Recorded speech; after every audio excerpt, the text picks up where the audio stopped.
नरेंद्र मोदी भारत के वजीर आजम है, दिल्ली सल्तनत के बादशाह या जहांपना नहीं है। जिल्लेलाही का दौर खत्म हो चुका है, जहांपना का दौर खत्म हो चुका है। मोदी की आंखों में आंखें डालकर उनकी गलतियों को बोला जाएगा। रुको जरा, सब्र करो। वो मोहतरम उर्दू में बहुत अच्छा बोल करके गए। उनके अब्बा हुजूर के साथ में 3 बार एमपी रहा हूं। आज मुझे लग रहा है कि उनकी पढ़ाई पर ऑक्सफोर्ड और हार्वर्ड में किया गया पूरा पैसा बेकार चला गया। जमहूरियत जमहूरियत जमहूरियत, अकलियत अकलियत अकलियत, आइन आइन आइन, जिन्ने लाही जिले लाही जिले लाही। मैं कंडेम कर रहा हूं। जो जमहूरियत की बात कर रहे हैं वो वहां पर बैठे हुए हैं जिन्होंने इमरजेंसी लगाई। वो आइन की बात वो कर रहे हैं जिन्होंने आपातकाल में और ऐसे ऐसे अपने पक्ष में संविधान संशोधन करे हैं वोटों के खातिर। और वो अकलियत की बात कर रहे हैं हाशिमपुरा और मलियाना में जब पुलिस में मेरठ में था मैंने देखा है। तुमने तो जलते हुए मकानों की कहानी ही सुनी, मेरी इन आंखों ने जलते हुए इंसानों को देखा है। वो वहां पर बैठे हैं और अकलियत की बात कर रहे हैं। इतना खराब फिरका परस्त भाषण मैंने कभी नहीं सुना, इतना हार्वर्ड में पढ़ने वाले का।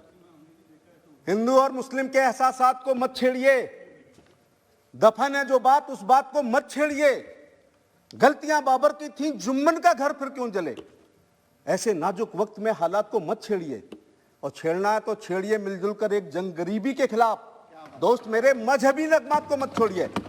लेकिन मेरे मित्र ओवैसी जब खड़े होते हैं तो केवल फिरका परस्त बातें और हमेशा धार्मिक बातें इस प्रकार के करते हैं। आप जिले लाही जिले लाही जिले लाही कर रहे हैं। अरे भैया, उर्दू है लेकिन इसका अर्थ होता है बादशाह। देश की आजादी के बाद जब बाबा साहब भीमराव अंबेडकर अपने साथियों के साथ आइन लिख रहे थे तो उन्होंने बेगमों की नसबंदी कर दी। कोई नहीं पैदा होगा नवाब, और ना रानी के पेट से राजा पैदा होगा।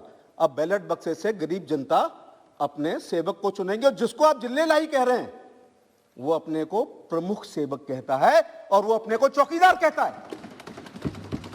पहले उन्होंने कहा, प्रधानमंत्री ने, कि चौकीदार हूं, बाद में हमने टी शर्ट पहनी कि मैं भी चौकीदार हूं। उनको जिले लाई कहना क्या ये उचित है?